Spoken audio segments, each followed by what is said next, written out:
19:04, muy buenas tardes, ¿cómo están? Bienvenidos a Puntos de Vista. ¿Qué tal, Fernanda? ¿Cómo estás? ¿Qué tal, Diego? ¿Cómo te va? El saludo también a toda la gente que se va sumando. Bienvenidos, bienvenidas a Puntos de Vista. Llegó el mes número 11, estamos ya con la ilusión un poco de cierre de año, temas presupuesto en el Congreso, o sea que las marcas, las señas del fin de año que están llegando en medio también de lo que probablemente llega acá, que es una tormenta que no estaba prevista en Asunción. Sí, fíjate vos la cantidad de nubes que se llega a ver desde nuestra antena, aquí ubicada en el Sistema Nacional de Televisión. Impresionante. Yo cuando venía miraba y ya me arrepentía de haber dejado algunas ropas, algunas toallas. Tarde. Así está el cielo con nubarrones en Asunción. Había alerta meteorológica para varios puntos de la República. No incluía Asunción, pero ojo que parece que tendremos también precipitaciones en zona de Asunción y Central, a tomar en cuenta entonces los recaudos convenientes. 19,5, 31 grados ahora, mucho calor de vuelta el día de hoy. Sí. Pero ya hablamos de otro de los temas también centrales del día, de una sesión en el Senado que duró 4 horas. Sí, en esa primera parte en donde se estuvo debatiendo acerca de este tema nuevamente, pero ya para darle un cierre. Hablamos del convenio entre nuestro país y la Unión Europea en el ámbito educativo. Se había hablado tanto de esto, se había insertado tantos temas de por medio también en torno a lo que significaba una cooperación millonaria que estaba recibiendo ya nuestro país y que se pretendió derogar.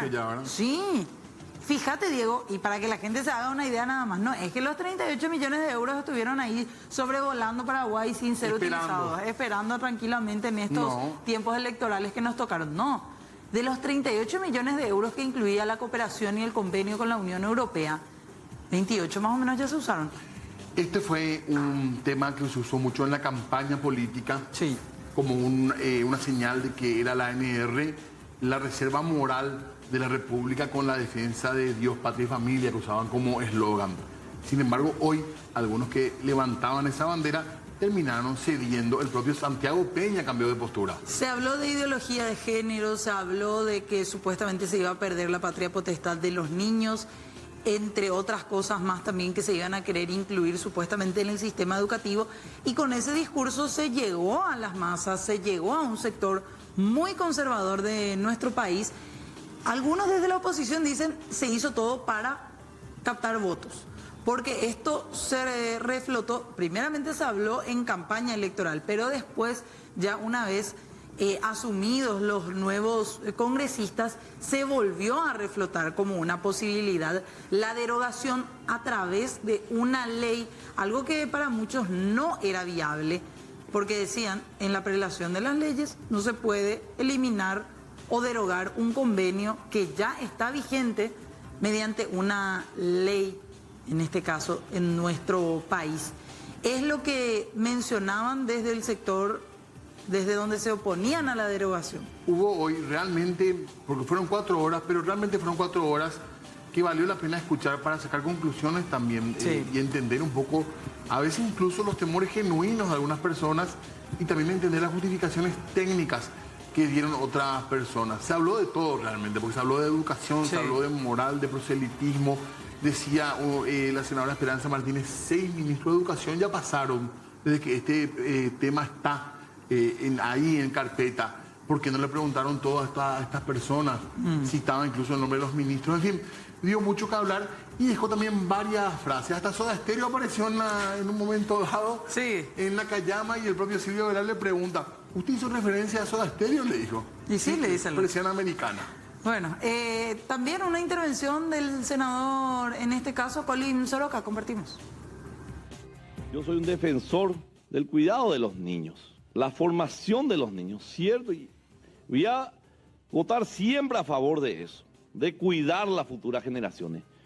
Pero mienten muchos lo que dicen acá, que se preocupan. Dios, patria y familias acá, distrito presidente Conejo Sheimembulomina. No se enojen conmigo, pues la verdad. Hipócritas de primer grado de los perros. Ay, la Madre Teresa. Pero no tengo nada en contra de lo que hagan de su vida privada. Lo que está mal es cuando vos querés recriminar y no te da la autoridad moral. Carece de total validez. es la misma cosa que un ladrón de robo agravado salga el otro día a hablar de ladrones. Entonces, cuando carecemos de autoridad moral para hablar de este aspecto, estamos terminando el presupuesto general de la nación. Hablamos del incremento del salario de los profesores. Jamás hablamos de una reforma educativa, la cual que hoy la tenemos no sirve para nada. Niños de quinto, sexto grado no saben multiplicar. Primer, segundo curso ando lee cuay o de letra A. Ministerio de Educación ausente, Alto Paraná, que hay muchos colegas, les cuento. Por poco no izan la bandera del Brasil, no cantan ni siquiera el himno. Y no tengo nada, no es una cuestión real. Dejo la acto de presidenta de Amoité, Itapúa, entre Alto Paraná y Pija, ni siquiera cantan los niños ya, ni siquiera saben el himno. Pero se sabía la tabla periódica, se sabía la tabla de multiplicar. Hagamos hoy, le apuesto que en las escuelas, nuestra formación, y estamos acá hablando, ay, vamos a proteger los niños, ya le hacen babre, sienda. Nos falta todo pañuelo para llorar por ellos. Y es mentira cuando no le damos los recursos necesarios. Bueno, tema central también, la calidad de la educación. Esto más que nada tiene que ver con almuerzos y con meriendas escolares. Sí, porque recordemos que entre algunos de los cambios que mencionan desde el oficialismo actual para decir ya no queremos la derogación, vamos a mantener nomás el convenio con la Unión Europea, son algunos cambios también sustanciales. En este caso, mencionaban el tema del cambio del nombre en sí del plan educativo que se va a seguir implementando, que ya no se va a llamar transformación educativa, sino que se va a acudir a un término más de fortalecimiento del sistema educativo. Y recordemos que lo poco que queda ya de esta cooperación de la Unión Europea, dijeron que no se va a utilizar ni destinar para la compra de kits, tampoco para alimentos escolares, sino ya para lo que tiene que ver con el fortalecimiento en materia educativa, en cuanto a matemáticas y en lectoescritura. Nosotros queríamos compartir con ustedes también cómo fue la votación, donde el cartismo casi completo votó, digamos, porque no se derogue este acuerdo. Y recordemos que ellos mismos fueron los que volvieron a reflotar esta posibilidad de derogar el convenio. Uno de los firmantes, hoy daba una conferencia de prensa, el senador Basilio Núñez, acompañado de otro firmante, en su momento, el senador Derlis Maidana. Y ambos decían, no, cambiamos de postura porque se hicieron los cambios, se hicieron los ajustes. Ellos hablaban de un canje de notas reversales, Diego. Es decir, te cambio esta nota reversal y ponemos esta, más o menos fue la negociación supuestamente que tuvimos. Claro, pero no fue tampoco muy claro, ¿verdad? ¿Cómo se hizo esto? Ahí vemos algunos de los votos entonces en contra, por ejemplo, el de Antonio Barrios, el de Enrique Salín, también el de Gustavo Leite, Edgar López, algunos, Carlos Núñez también en contra, José Oviedo, Yolanda Paredes también sorprendía hoy. Sí. Dijo que leyó in extenso todo y que estaba en contra. Del convenio. Del convenio, exactamente. Algunas de las personas entonces que votaron en contra se mantienen convenio con la Unión Europea. Lizarela Valiente también. Ella votó por la derogación. Claro, por eso. Sí. Hubo como que un quiebre allí en cuanto al sentido de los votos de una bancada que hay que decir suele ser bastante disciplinada, le llaman ellos, al momento en que se dicta un sentido del voto y todos por lo general suelen seguir esa misma línea. La sensación que le protegieron a algunos, ¿verdad? Para que no le vengan encima con la contradicción. Sí. Pero ya sabían que estaban los votos para que continúe, que era un pedido de Santiago Peña y le evitaron que esto pase al escritorio de Santiago Peña. Pero mira, Diego, que llegaron algunos momentos de ese extenso debate. Se dudaba. Que se dudaba. Bueno. O sea, había como que una cotización, no lo tomen a mal, no malinterpreten. Tráfico. Claro, en el mejor sentido. Había una negociación allí candente. Vamos a dejarle negociación nomás, ¿verdad? Como dice 33 votos mantuvieron este convenio entonces a favor y queda vigente el convenio con la Unión Europea.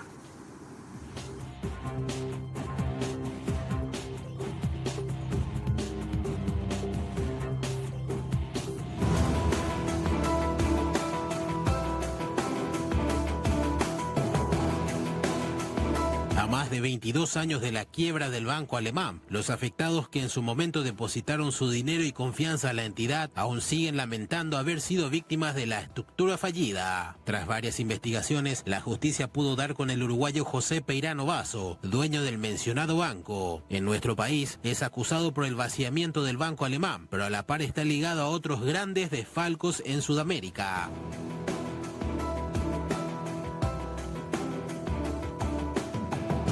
Los antecedentes refieren que el grupo Velox, que a inicios de los 2000 era dueño del banco alemán, casas de cambio y otras entidades financieras, era propiedad de la familia Peirano, que luego iba a ser la causante de la quiebra de estas empresas, dejando un tendal de afectados. Los Peirano huyeron del país para nunca más volver a enfrentar a la justicia paraguaya. Luego de varios años, el ex banquero José Peirano Basso fue detenido en su domicilio en Uruguay y luego fue extraditado a Paraguay.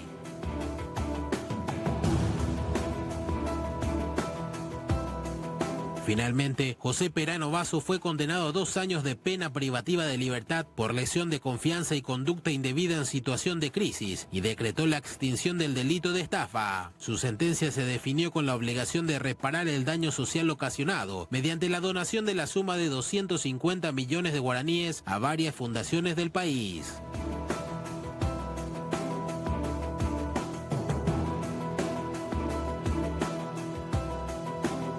De esta manera, el ex banquero uruguayo puso un punto final en el proceso abierto por las operaciones irregulares que en el año 2002 llevaron a la quiebra al banco alemán, cuyo perjuicio fue estimado en 27 millones de dólares. Hoy en Puntos de Vista escuchamos la experiencia de una víctima. Bueno, imágenes de archivo que nos llevan a un momento en que se cerraban bancos, financieras, corridas. La gente desesperada, hay gente que perdió todos sus ahorros, pero todo, el último guaraní puesto en un banco, ¿te imaginas, Fer? Con la ilusión y con la esperanza de que nada le iba a pasar a tu platita. Claro, en un banco, decía vos, Grupo Velox, Ban Alemán, sonaba luego súper bien. Claro, pero te daba confianza. Terrible.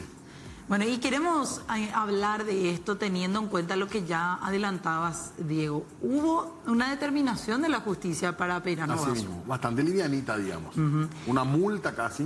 ¿Cuánto era? ¿250 millones? ¿250 mil millones? No, 50 millones no. Ahí está. Acá ya nos acompaña nuestro invitado, uno de los afectados. Queremos, a partir de tan solo un testimonio de tantos que se dieron en aquella ocasión y en aquellos años, comprender un poco más también lo que tiene que ver con esta situación y cómo toman ellos esta determinación de la justicia. El señor Walter Biederman ya nos acompaña, bienvenido. Buenas noches a la audiencia, gracias Diego, gracias Fernanda. Bueno, quiero poner en contexto, ¿verdad? En el Paraguay hubo una crisis financiera que fue en el 95, que fue la quiebra de varios bancos y financieras, y después de eso hubo un grupo que empezó a ser gigantesco acá en el Paraguay, para poner en contexto nomás, que fue el grupo Velox. Ellos tenían la mitad del Shopping del Sol, el supermercado que estaba en el Shopping del Sol, compraban financiera para Pití, tenían el banco más importante del Paraguay, según datos del Banco Central, que era el Banco Alemán, tenían Ban Alemán, en el Uruguay tenían el Banco de Montevideo, que era gigante, el Banco Obrero, tenían las casas de cambio, tenían en la Argentina Disco, estamos hablando de una cosa que era gigante. Grupo grande. Muy grande. Y con la mejor gente gerenciando en los países, ¿verdad? Muy bien. Nosotros teníamos con mi papá, teníamos nuestro dinero en el banco alemán acá, hasta que un día vinieron y nos dijeron, mira, les conviene más poner en Isla Caimán, en el mismo banco de ellos, que se llamaba TCB, para poner allá en el... sin cambiar los intereses, sin cambiar nada, por medio, no sé, a que se dirían certificado de depósito. Eso es lo que nos indicaron ellos, nosotros pusimos ahí en el TCB, y ahí... Yo pienso hoy que la idea era justamente llevar dinero al TCB, porque el dinero que ellos tenían acá no podían manejar tanto por los controles, por los mismos gerentes paraguayos o por el Banco Central. Sin embargo, enviando a la isla de Caimán, ellos podían vaciar eso. Y bueno, y así fue. Vaciaron, después entraron en una quiebra gigantesca, fue una quiebra de una envergadura enorme. Se habla en ese entonces 800 millones de dólares en la región. Fue una quiebra, se escribieron 3 libros. Golpeó en Argentina, golpeó en Uruguay. Golpeó en el Uruguay, en la Argentina, en Paraguay. Fue una crisis, eso fue en el 2002. Fue una crisis gigantesca, gente que se murió, gente, o sea, terrible, pues. Pero ¿qué pasó? Bueno, por supuesto, en el Uruguay se escribieron 3 libros sobre eso. Uno de los libros que se llama La cacería del caballero. Se inició, digamos, eran 4 hermanos y su papá, los dueños, son los Peiranos. Su Jorge Peirano Facio era el padre, que ya quebró un banco en el 70 más o menos en el Uruguay, el Banco Mercantil, pero le salvaron los militares. Y el juez que lo envió preso tuvo que salir exiliado del Uruguay, se tuvo que ir a Barcelona. Bueno, muy bien. Estos 4 hermanos eran los dueños de todo y eran los que vaciaron en todos estos países, y estos 4 hermanos, 3 de ellos quedaron presos en el Uruguay en el 2002, fue una cosa gigante, y uno de ellos se escapó, que era Juan, hasta que lo encuentran 5 años después, más o menos en el 2006, lo encuentran en Miami. En Miami la justicia de Estados Unidos le pone una multa o una cosa así de 34 millones de dólares, una cosa así. Él volvió al Uruguay. Bueno, lo que sí que siguieron su proceso. ¿Qué pasó en Paraguay? Todo lo que había en Paraguay se empezó a rematar, se empezó a vender, y los ahorristas cobraron mal que mal. Pero los que teníamos en el TCB, en Isla Caimán, eso no pudimos cobrar absolutamente nada. Ni un guaraní. Ni un guaraní, a no ser que mucha gente cobró, pero por presiones diferentes, digamos. Yo no tuve esa fuerza para poder presionar, ¿verdad? Porque el TCB, yo tengo el informe del liquidador del TCB allá, los hermanos Peirano vaciaron el dinero que había en el ¿cómo se llama? En el TCB. ¿Qué instrumento tenían acá, Walter? Un CDA. Un CDA. Ajá. Un CDA que sí, te daba... vos te ibas es más, a mí, yo me embromé más grande, y mucha gente, porque yo tenía mi dinero en el TCB con mi papá, ¿verdad? Y yo sacaba créditos aquí en el Banco Alemán y usaba como garantía ese. Cuando viene la crisis, se viene la quiebra, ellos inmediatamente venden esa cartera a otros bancos y financieras. A mí me ocurrió que encima que perdí mi plata allá, yo le estaba debiendo a 2 financieras, uno de ellos me demanda, me salva mi querido amigo Pablito Olivieres, me salva no solamente prestándome plata y jurídicamente. Y el abogado. Al abogado. Y el otro me quedé debiéndole al banco, cuando eso era financiera familiar, me quedé debiéndole mucho tiempo. Bueno, toda esa crisis se armó, fue una crisis terrible, como les digo. En el Uruguay el libro más vendido fue La cacería del caballero. No, es un apellido muy conocido además por... ¿Quién? Es un apellido muy conocido en Uruguay, digo, por los vínculos... Claro, el papá fue ministro de Relaciones Exteriores y fue también ministro de Industria. El papá fue el de la Orden Soberana de Malta, pero estafó ya en 1970. Y después volvieron a hacer lo mismo, pero en una forma gigantesca. Bueno, muy bien. Acá en el Paraguay todos nosotros nos quedamos sin poder cobrar, la otra gente se quedó. Un daño tremendo a la credibilidad del sistema bancario, a la credibilidad de todo acá en el Paraguay. Hablan de 27 millones de dólares. No, eso ya es lo que quedó ahora, pero al comienzo fue enorme, mucho más que eso. Lastimosamente la autoridad en el momento, porque justo estaban cuando empezó la crisis, sin que todavía se sepa mucho, estaban acá Juan y Jorge Peirano estaban acá. Juan era el líder del grupo. Y se le dejó ir. Todo el mundo se plagueó. ¿Por qué se le dejaron ir? Si se les agarraba y ellos iban a pagar de cualquier forma lo de aquí, porque era lo más chico, digamos, dentro del grupo. Muy bien, y ahí nos quedamos nosotros nos quedamos. Yo tuve que vender mi casa, que adoraba, tenía una quinta cerca del aeropuerto, y muchísima gente tenía cáncer. Ahora me escribió una persona, 2 personas. Casos de depresión también se contaron. Depresiones, concretamente yo. No, pero horrible, gente que quedó enferma, todos sus ahorros. Uno puede poner en un banco, claro, ¿verdad? Y te imaginas que no van a pasar. Que no va a pasar nada. 20 años después se lo trae al vicepresidente, que es José Peirano. Se lo trajo al Paraguay. Por fin yo dije, bueno, vamos a tener algo, a lo mejor ya que no... haya justicia por lo menos. Que haya justicia, a lo mejor que... nada, se le da... Primero tuvo creo que unos días nomás en la cárcel y después está en prisión domiciliaria, está como un rey. O sea, él puede pagar abogado, él tiene dinero para pagar donde vive, ¿verdad? Está tranquilo el señor, ¿verdad? Habiendo hecho tanto daño. Y después sale la justicia, que me parece directamente lamentable, es una locura. La determinación, Walter, es 250 millones de guaraníes. 250 millones de guaraníes son $34.000 de reparación que le piden eso. Imagínense que una persona que le choca a otro, una persona que no sé, cualquier cosa, le ponen unas multas mucho más grandes, ¿verdad? Y primero de todo lo fue que le dan 2 años nomás de cárcel. Pena. Después, si uno lee el juicio, se da cuenta que es un chiste. Porque se reconoce que defraudó, se reconoce esto, se reconoce los 27 millones de dólares. Y no estoy hablando muy rápido. No, Perfecto. claro. Aparte se le trae a la fuerza, digamos, ¿verdad? Claro, se le trae y resulta que sale que él tiene, primero no se va preso, y él tiene pagado 250 millones, a mí me parece un chiste. Y encima... Un chiste, acá porque saben yo la digo, eficiencia. ya que no nos va a pagar a nosotros, que nos hizo un daño enorme. Yo era muy joven, me pude levantar, pero a mucha gente la agarró de viejo, le fundió la Con su vida. ahorro de vida. Le fundió la vida a mucha gente.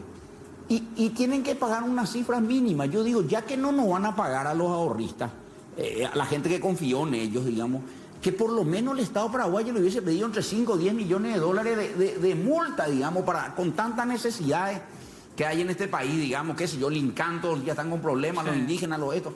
No sé, pero 34 mil dólares es... Es una burla. Nada. Evidentemente hicieron otro arreglo mucho más grande en otro lado. Aparte, la condena de 2 años que usted menciona, Walter, es con suspensión. Es decir, no va a la cárcel. A la cárcel. Este buen hombre no se va a la cárcel.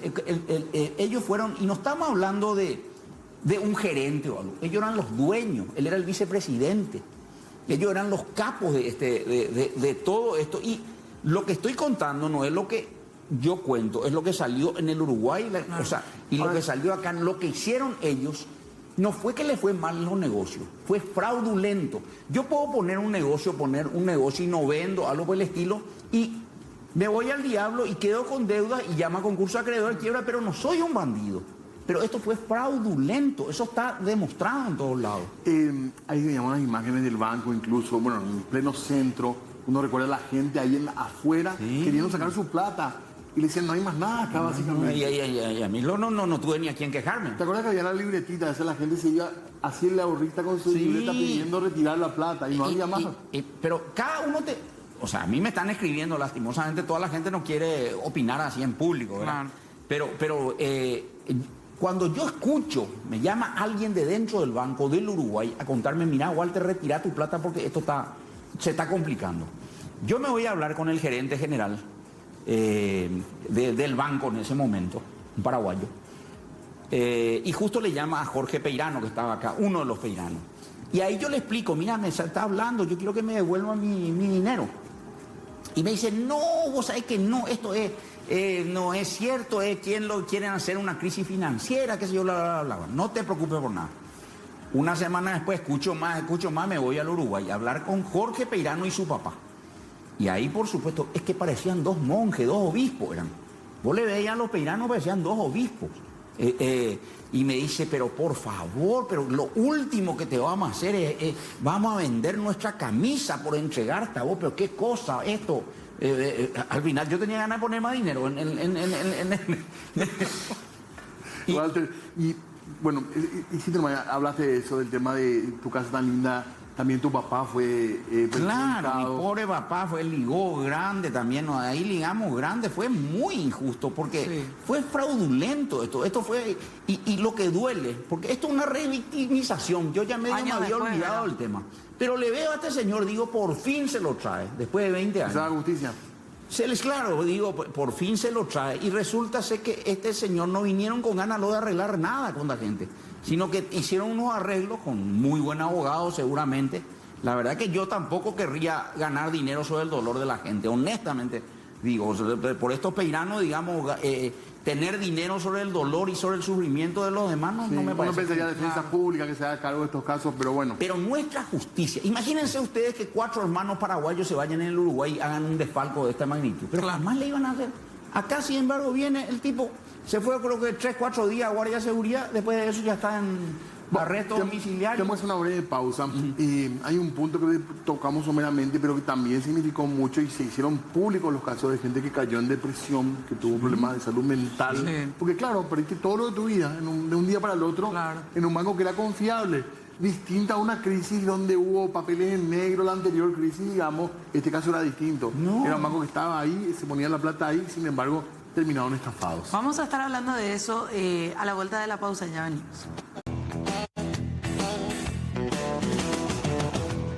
Bueno, noche de recordar y hablar de un caso concreto porque está vigente en la justicia de vuelta. Estamos hablando del caso Peirano. Exactamente. Bueno, aparte de todo lo que ya veníamos hablando aquí con el señor Walter Biederman, a quien nuevamente le agradecemos que esté acompañándonos, hay una cuestión. ¿Qué pasa? De por ahí la gente que ahora estaba escuchando del caso nuevamente dice, pero la causa por estafa quedó extinta. Y lo que salió es que muchos de los querellantes acá dentro de Paraguay, digamos, de lo que eran los del banco alemán, ellos desistieron de la querella. Pero nadie habla de los que pusimos el dinero en el banco de ellos en Gran Caimán, lo del TCB, que ahí perdimos todo y no tenemos a quién reclamarle. Pero aparte de eso, Walter, hay una cuestión también referente a que dentro de lo penal, fuera de la querella, dentro de lo penal también la fiscalía dejó eso a mano del juez. 2 años, una cosa que es irrisoria. 2 años no le dan a, no sé, a una persona que robó un celular, le dan 2 años. Claro. ¿Hubo participación de los estafados en este juicio? Y ya, yo creo que ya la gente no quiere más ¿O percibió o la gente se olvidó? No, y mucha gente perdió, porque en su momento mucha gente demandó, le costó una fortuna en abogados aquí en el Uruguay y perdió y no se recuperó nada. Entonces la gente está, todo lo que me escriben a mí a partir de esto, todo porque desgasta mucho esto también, ¿verdad? Te desgasta emocionalmente, es como que venga el violador otra vez a tu casa, ¿me entiendes? O sea, no, la gente no quiere revictimizarse y es un drama, ¿entiendes? Yo vuelvo a decir, el Poder Ejecutivo, Santiago Peña, el presidente, su grupo político, los que tienen poder de decisión, los legisladores, del diputado, senadores, el Poder Judicial, la Superintendencia, los miembros de la Corte Suprema, que hay gente muy decente que yo les conozco, no pueden dejar que esto ocurra. No puede dejar que una persona que hizo tanto daño se vaya pagando $34.000 ¿cómo se llama? No me viene el término, bueno, reparación. Sí. Reparación de los daños. De los daños, $34.000 con la crisis que ¿Qué pasó? Casi inadvertido el tema. Si no es porque hablaste vos, salió publicado. Claro, lo que pasa es que en el Paraguay hay tantas cosas que explotan cada minuto. Ahora, una cosa, el sistema bancario da la sensación que mejoró, ¿verdad? Sí, el sistema bancario. Pero el judicial no.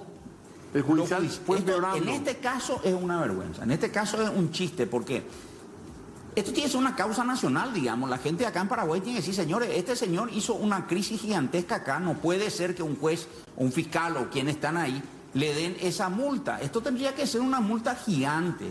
Hablamos de 5, 10, 15 millones de dólares que él tiene que poner. Y eso que sea donación, así mismo como los 250 millones de guaraníes que se van a ir a instituciones, digamos, hospital de clínica, qué sé yo, a donde a Soleu, qué sé yo. Pero que sea una cifra importante.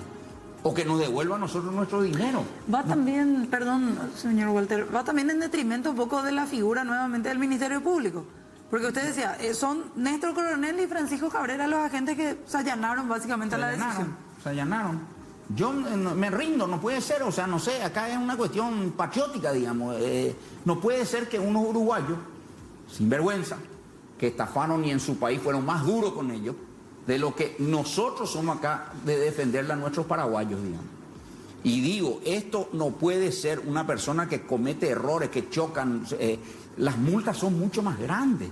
Para que ellos lo extraditaron si iba a ser de esta manera también, ¿verdad? Y yo creo que ya vino extraditado, pues ya sabía que las cosas iban a ser así, ¿verdad? Y hay que mal pensar. Y fíjense una cosa, todos los temas que tiene Paraguay, lo que sale en los rankings de cosas, nuestro problema es la justicia. Esto demuestra nuevamente debilidad de la justicia. Trampa demuestra esto. Esto demuestra trampa, esto es un horror. Esto no es debilidad. Esto no puede ser que sus abogados, junto con la gente del Ministerio Público y junto con lo del Poder Judicial, puedan hacer esta barbaridad. Usted decía, hay mano negra.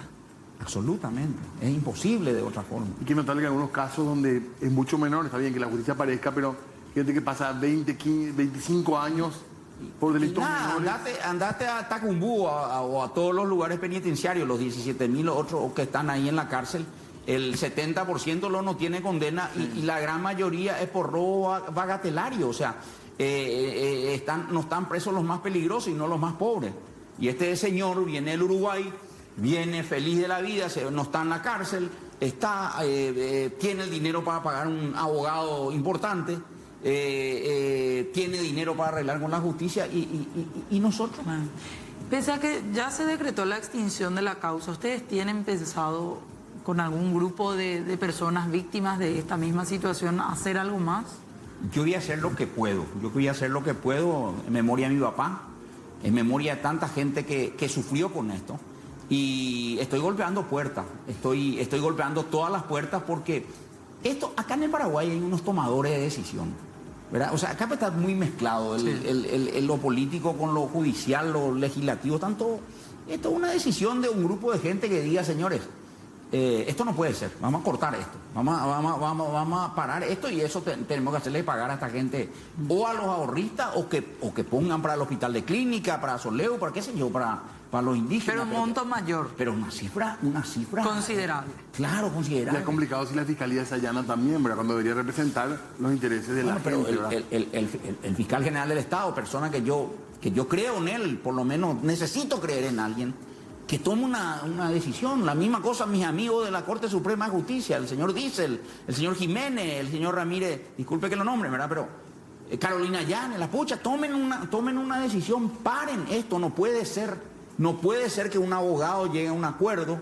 con esta gente y se le pague $34.000. El país puede, no sé, cobrarle a esta gente 5, 10, 15, 20 millones de dólares y eso que sea para las arcas, para los lugares que se necesita tanto. Hay un grupo de gente que está hablando de esto, así que... Pero nos anima, vos sabés que a mí me llena mi WhatsApp de gente que me dice... Pero se entiende también, ¿verdad? Porque como vos decís, igual no quiero volver. Fuera de cámara después le voy a hacer escuchar lo que envía una persona que ya no quiere más ni hablar, pues se murió no sé quién, no sé. Y así es el tema. Todos me dan fuerza a mí, ¿verdad? Pero yo no soy yo dependo de ustedes otra vez, ¿verdad? Claro. Porque si no, y lastimosamente ellos tienen fuerza, tienen dinero.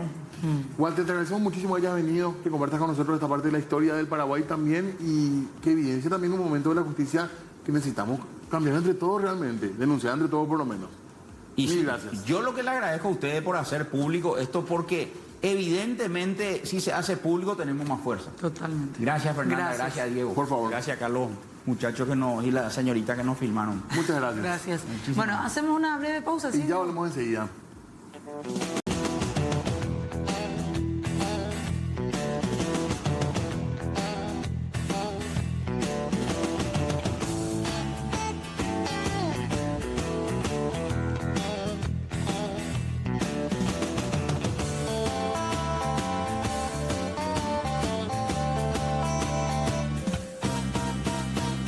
Nosotros en Puntos de Vista y queremos comentar algunas cuestiones de la política nacional, pero también cuestiones que pasan afuera, podríamos decir, y que repercuten en nuestro país. En este caso, para referirnos a una publicación que hizo este hombre a quien vemos en pantalla. Él se llama Marco Rubio, es un senador estadounidense republicano y se quejó del gobierno de Joe Biden porque, según dijo él, se ninguneó, para hablar mal y pronto, al presidente Santiago Peña. En una publicación en sus redes sociales, el senador Marco Rubio mencionó que el presidente Biden dejó pasar una valiosa oportunidad con el presidente paraguayo Santiago Peña. Recordemos que Peña estuvo en Estados Unidos, que habló con varias personas, empresarios, gente del gobierno, pero que no se reunió con el presidente norteamericano. La crítica del senador Rubio fue que Biden recibe a otros presidentes o tiene trato con otros presidentes de la región, pero evita a presidentes que sean de otro signo político que no sea el de izquierda. Rubio continuó diciendo que Peña demostró un apoyo incondicional a la coalición global liderada por Estados Unidos, defendiendo a Taiwán en la Asamblea de Naciones Unidas. Esta es la publicación entonces de este senador norteamericano que critica a su presidente por ignorar a Santiago Peña.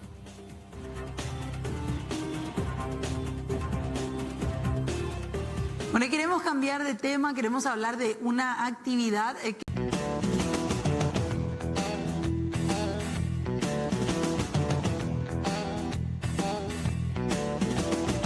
Diego, Sí. ¿Qué tal estás para bailar un poco? No ahora, no es que yo te voy a invitar a bailar y eso. No es lo mío, pero cuando hay una buena causa y hay que zumbar, se dice. Sí, podemos decir así. O zambar, se dice. No, zumbar mejor. Si no, una bailar buena causa. Zumba. Vamos a llevar juguetes, no nuestro va a ser llevar juguetes. En vez de zumbar. En vez de zumbar, pero bien por la zumba. Sí, Zumba Amor se denomina esta actividad. En su segunda edición está siendo apoyada por todos los medios del Grupo Albavisión, el SNT, S9N, Paravisión, Sur TV, RQP. Allí ya están viendo en imágenes. ¿De qué se trata? Se trata de una actividad que se va a realizar este domingo 5 de noviembre, el Zumba Amor, un encuentro con baile, risas, diversión por una hermosa y noble causa. Son los doctores de la risa del Paraguay que se unen al SNT para comprar juguetes y brindar alegría en la Navidad a muchos niños y niñas en varios centros asistenciales. Vos podés inscribirte y con esa inscripción de 20.000 guaraníes ya vas a estar apoyando la causa y ayudándoles a arrancar sonrisas en favor de los niños. Como te decía, la inscripción es 20.000 guaraníes. Esa ya es tu donación. El evento va a ser el domingo en la sede de la COFAN Limitada en Quebracho y Dr. Juan Neto de Asunción desde las 15:30 horas. Tienen el número también que les voy a decir. Anoten si tienen posibilidad, 0981-508-765 para más información.